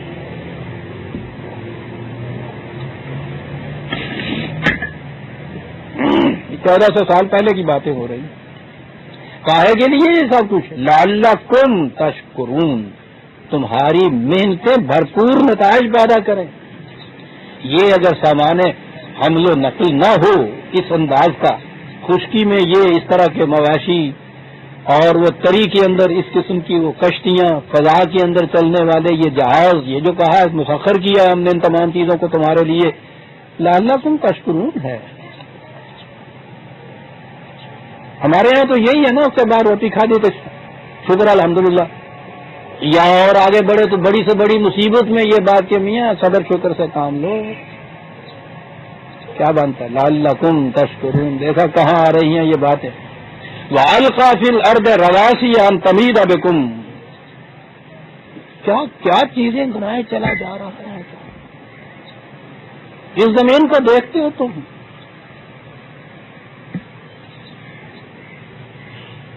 کچھ زمین ہی کم بھاری بھرکم نہیں تھی، کہو اس میں پہاڑوں کو بھی دیکھتے ہو تو یہ زمین، یہ پہاڑ، کہا تمہیں پتہ بھی ہے عزیزان من سنیے، 1400 سال پہلے بات ہو رہی ہے یہ، میں نے اس سے پہلے بھی یہ بتایا تھا. ابھی کل تک ہمارے ہاں زمین کے متعلق وہی پرانا بطلی موسی نظام چلا آ رہا تھا. زمین کو ساکن مانا جاتا تھا اور یہ سورج وغیرہ کہا جاتا تھا اس کے گرد گھومتے ہیں. گھومنے والی زمین کا تصور تو کل دیا آپ کے یہاں کوپرنیکس نے اور نیوٹن نے، ابھی تصور دیا اور اگلوں نے کہا کہ پھانسی پہ چڑھا دو ان کو. یہ اس قدر لغویات، بکواس، خرافات کہتے ہیں کہ زمین گھومتی ہے. 1400 سال پہلے کسی کے تصور میں بھی یہ بات آ سکتی تھی؟ کہتے ہیں یہ خدا کا کلام کس طرح ہے. ارض کہا زمین پہ ہمالیہ جیسے پہاڑ، یہ سارے کے سارے ان تمید بکم.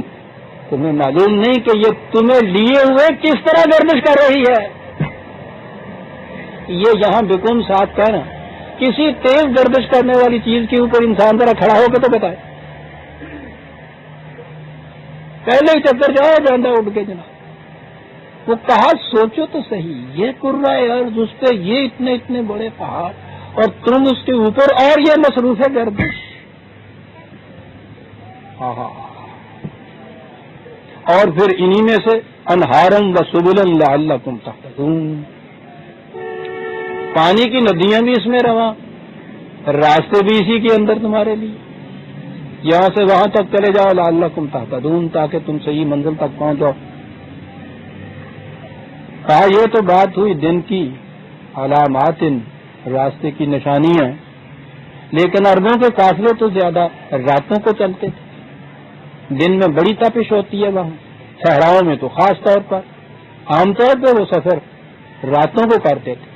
راتوں کی تاریکیاں، صحرا جیسا وہ راستہ جس میں کوئی جی ٹی روڈ بنی ہوئی ہوتی ہے، وہاں کوئی سڑک ہی نہیں ہوتی.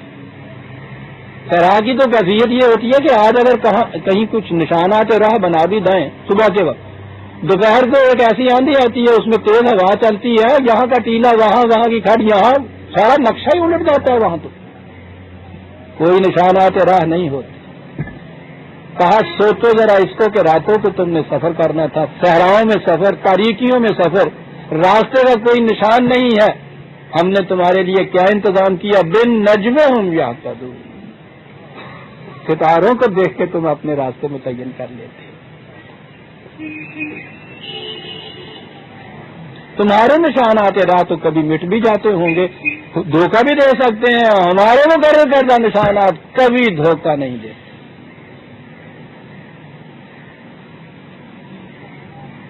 اب بھی اگر کہیں آپ کسی ویرانے اور جنگل میں ہو اور وہ معلوم نہ ہو کہ رخ مغرب قبلے کا کس طرف ہے، اب بھی وہ پرانے لوگ ابھی تک یہ جانتے ہیں. ہمارے نئے اگلے بچوں کو تو خیر ان کو کچھ مشکل بھی نہیں، ان کو قبلے کی سمت کرنے کی ضرورت ہی نہیں پڑتی. مشکل کا ہے کہ اللہ بڑا مہربان ہے. وہاں کہا جاتا ہے کہ معلوم کرنا ہو تو قطب تارے کی طرف اپنا دایاں کندھا جو ہے اس کے برابر میں سیدھے رکھ لیجئے، تمہارا رخ صحیح ہو جائے گا قبلے کی طرف. اگر یہ قطب تارا آج یہاں ہوتا کل یہاں ہوتا تو قبلہ چکر کھانڈے آیا ہوتا سارا. اتنا محکم نشان عزیزان من کہ شعور آدم نے جب پہلے دن آنکھ کھولی تو یہ وہاں تھا قیامت تک کے انسان کے لیے لعلکم یہتدون، تم اس سے رہنمائی حاصل کرتے چلے جاؤ. آج تو ہمیں معلوم نہیں ہے، ستاروں کا علم نہیں. اب بھی یہ جہاز راں جو ہیں، جہازوں کے کپتان وغیرہ، وہ یہ بتاتے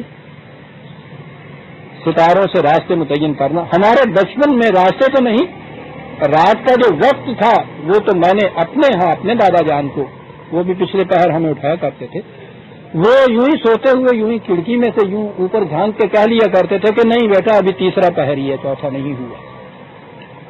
ستاروں سے وقت تو ہمارے یہاں معلوم کیا کرتے تھے. یعتدون کہا دیکھو جن کے وقت تو پھر بھی یہ علامات تھی، رات کے وقت ستارے بنا دیے.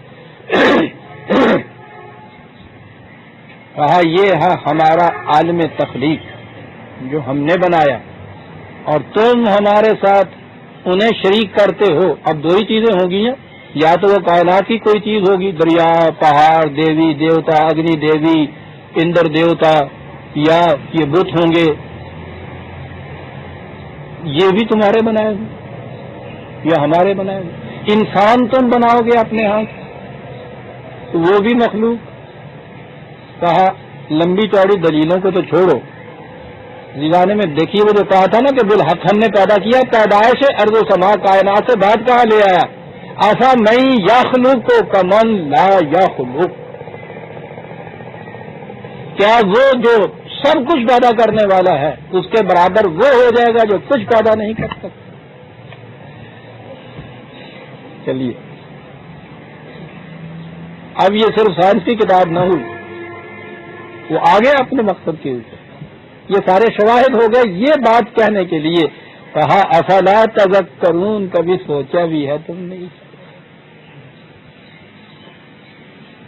کہا سوچا، ہم نے تو چار چیزوں کا صرف یہ ذکر جہاں کیا ہے. وَإِن تَعُدُّوا نِعْمَتَ اللَّهِ لَا تُحْصُوهَا، خدا کی نعمتوں کو اگر تم گننا چاہو گن ہی نہ سکو، احاطہ نہ کر سکو. کوئی کلام نہیں صاحب، اس سوال ہی نہیں ہے کہ گن سکو تم. کہا ان کی تخلیق کا مقصد انسانی زندگی کے دو ہی پہلو، یا تو یہ خطرات سے محفوظ رہے، یہ اس کا نیگیٹو اسپیکٹ ہے، حفاظت اس کی نہایت ضروری ہے، کائنات کی حفاظت بڑی ضروری ہے. اور یا پھر سامان نشو و نما ملے. صرف حفاظت کوئی شے نہیں ہے، یہ تو ایک اسپیکٹ ہے، یہ تو صرف نیگیٹو پہلو ہے. پازیٹو تو یہ ہے نا کہ اس کے بعد پھر سامان نشو و نما ملے. کہا یہ سارا کچھ جو تھا، کتنی نعمتیں جن کو تم گن بھی نہ سکو، احاطہ نہ کر سکو. ان اللہ لغفور رحیم، یہ سب اس لیے ہے کہ اس کی صفت مغفرت اور صفت رحیمیت نمود میں آئے، تمہاری حفاظت بھی ہوتی چلی جائے، تمہیں سامان نشو و نما بھی ملتا چلا جائے. غفوریت حفاظت کے لیے اور رحمیت جو ہے رحیمیت وہ سامان نشو و نما دینے کے لیے.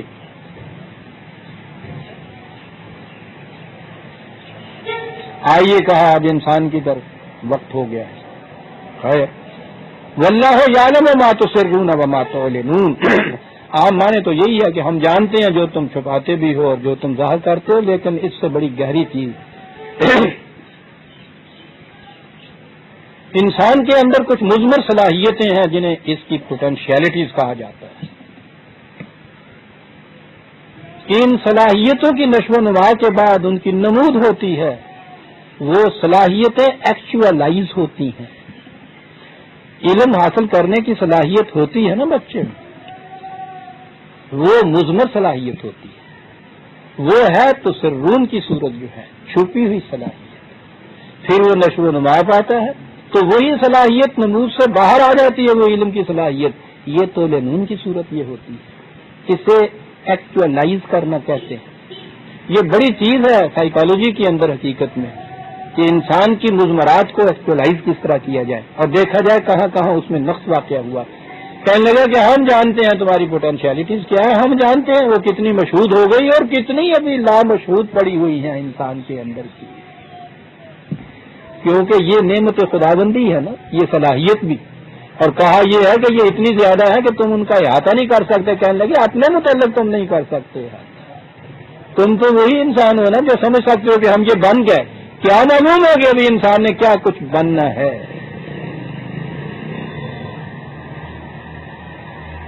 اقبال کے الفاظ میں پھر وہی فارسی کی یکے درمانیے آدم نگر از من چمے پرسی. آدم کے معنی ہے ڈھونڈی ہوئی مٹی، بڑی عجیب تشبیہ یہ شخص لاتا ہے. قرآن نے بھی تو کمال کر دیا یہ کہہ کے کہ کمہار کے یہاں کبھی چاک آپ نے دیکھا اس کے پاس جو مٹی کا وہ گوندا ہوا تھیمڑا ہوتا ہے نا وہ یوں ہی ڈھیر ہوتا ہے. پتا اس ڈھیر میں کیا کیا چھپا ہوتا ہے؟ خوبصورت ددنی، آب خورے، پلیٹیں، مٹکے، سارا کچھ اس کے اندر ہوتا ہے. وہ گردش چاک جو ہے اس سے یہ نمود ہوتی چلی جاتی ہے. یگے درمانی آدم نگر از من چویں پرسی ہنوز اندر طبیعت میں خلد موضوع شوادروز ہے. کہا یہ ابھی جس کو تم کہہ رہے ہو یہ آدم ہے، آدم خاکی انسان بڑے پھنے ہاں بڑے پھردے آگے ہو، یہ تو ابھی فکر خداوندی میں گندی ہوئی مٹی کی طرح ہے. اس کے چاک پہ چڑھنے کے بعد اس نے کیا کچھ بنتا چلا جانا ہے. یا یوں سمجھو کہ شاعر کے ذہن میں ایک خیال ہے جو پہلو بدل رہا ہے. ہنوز اندر طبیعت میں خلط کا لفظ بڑا عجیب ہے، خلش پیدا کر رہا ہے اس کی طبیعت میں. ابھی یہ مصرع موضوع نہیں ہوا. چنا موضوع شبد ای پیش پا افتادہ مضمون ہے. یہ جو اس وقت محض پیش پا افتادہ سا مضمون ہے، یہ اگر اس نے کسی دن شعر کی شکل اختیار کر لی تو اس طرح سے یہ موضوع ہو جائے گا کہ یزدہ رہو دل از تاثیر روح پر خوش ابد روزے. اس شعر کی تاثیر سے خدا کا دل بھی خون ہو کے رہ جائے گا. واللہ یعلم ما تسرون وما تعلنون. ہم جانتے ہیں کہ ابھی مضمر تمہارے ہاں کیا ہے اور مصرع موضوع بننے کے بعد تم نے کیا قیامتیں ڈھالی ہیں. یہ ہے وہ خدا الذین یدعون من دون اللہ لا یخلقون. اسے عزیزان ایمان اگلے پہ ہم اٹھا رکھتے ہیں. اس کے مقابلے میں یہ جنہیں تم خدا بنائے ہوئے ہو تھا، دیکھو تو صحیح کہ یہ کیا ہے. سورہ النحل کی آیت 19ویں تک آ گئے، ہم 20ویں سے آئندہ لیں گے. ربنا تقبل منا انک انت السمیع العلیم.